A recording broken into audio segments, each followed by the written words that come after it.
Your role as an optimizer has changed.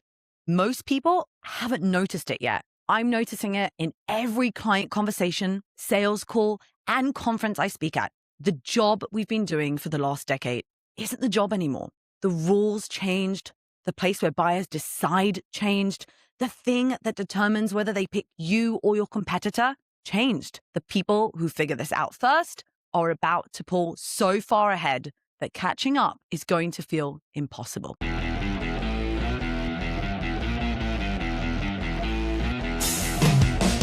I've been doing conversion optimization for over a decade. B2B, SaaS, cybersecurity, e-com. What I'm seeing right now is the biggest shift in how our work needs to be done since I started. So let's talk about what actually changed. CRO used to mean optimizing what you owned and controlled. Landing pages, forms, checkout, emails.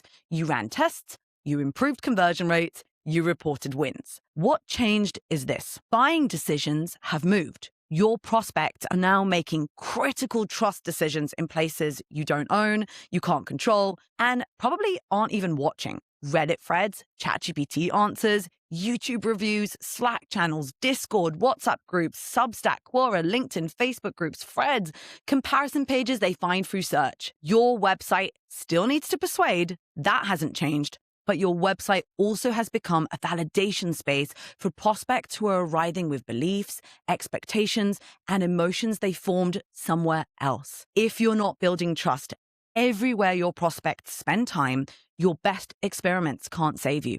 That's the shift. And it changes the whole shape of our work. Let me show you what I mean. CRO used to be straightforward. Someone clicked on an ad, landed on your page, filled out a form, converted, or they didn't, and you tested something new. The customer journey was linear. Awareness, consideration, decision. That's not how people buy anymore. And it hasn't been for a while. We just didn't want to admit it because the old model was easier to measure and easier to sell. Here's what's actually happening right now. When someone discovers your brand through an ad, a post, a recommendation, an LLM answer, they don't just go to your website and decide. They go to the places they actually trust, and they start asking questions like, has anyone tried this before? Am I about to make a mistake? Will this make me look bad to my team? Will this actually work for someone like me?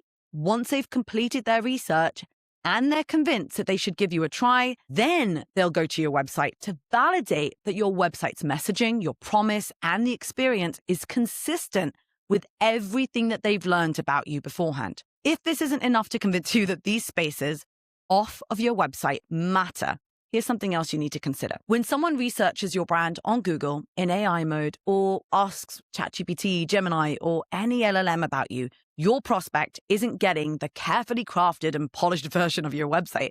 They're getting the internet's verdict about you. Everything online, every sentiment, every frustration, every moment of trust, warning, praise, all summarized into one answer.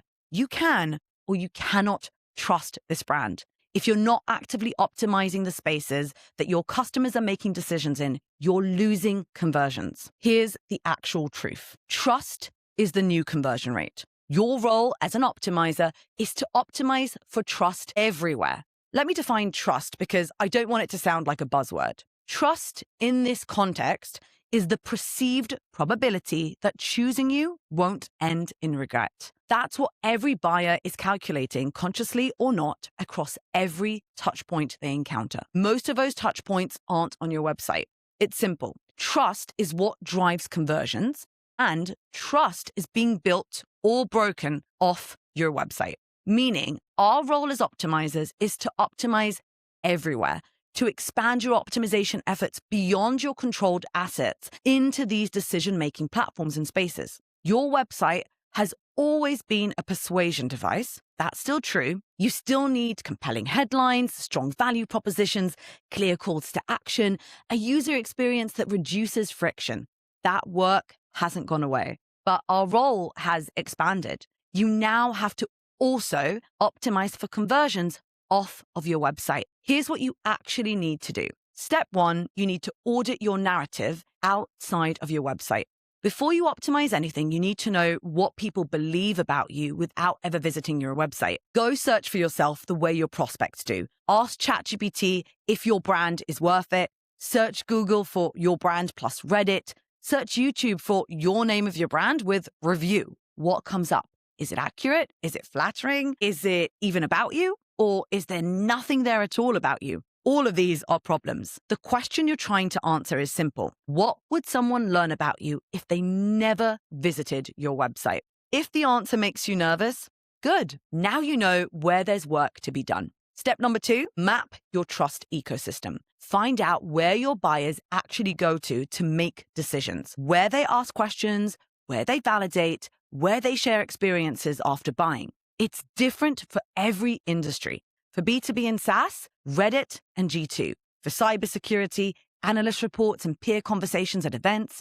For e-com, it could be TikTok or Instagram, influencer reviews. That map is where your conversion rate is actually being determined. Step number 3, do emotional targeting research. I cannot stress this enough. This is the foundational step. It's also the step that most teams skip because it feels slow compared to running another test. Emotional targeting is a research-first methodology for understanding how your customers actually make buying decisions. Not what they say they want, but what they feel when they're choosing. It's the difference between knowing someone needs project management software and knowing they're terrified of looking incompetent in front of their team if they picked the wrong one. The way to do this is by running surveys, interviews, review mining, conversation mining. You're looking for fears, hesitations, and beliefs, not feature requests. Step 4, optimize everywhere. Continue optimizing your website, but now it's a lot more meaningful with emotional targeting because you know why people really buy from you on an emotional level and what people know about you when they arrive on your site. Your website's job hasn't changed. Help people find what they need, meet them where they are emotionally, confirm they can trust you, persuade them that you're the right choice using language that aligns with what they already believe, not language that contradicts it. Lead with value, solve real pains, make conversion easy.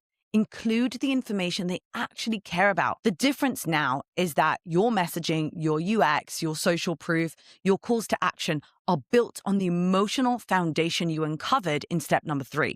Your persuasion is sharper because it's informed. Your confirmation is seamless because it's aligned with what people feel and think. Next, optimize off of the website. This is part of optimizing everywhere. Show up, participate, answer questions, reduce fear, shape perception in communities, on your social content, in sales conversations, in Reddit, in Slack, on WhatsApp groups. Your goal across all of these touch points is consistency and emotional resonance. What your website says and what the internet says about you have to align. What are people saying about you in the places where trust is built? Is it accurate? Is it aligned with your messaging? Where are the gaps? Fill those in. Answer people's questions, create new content for them, solve problems for people with zero self-promotion.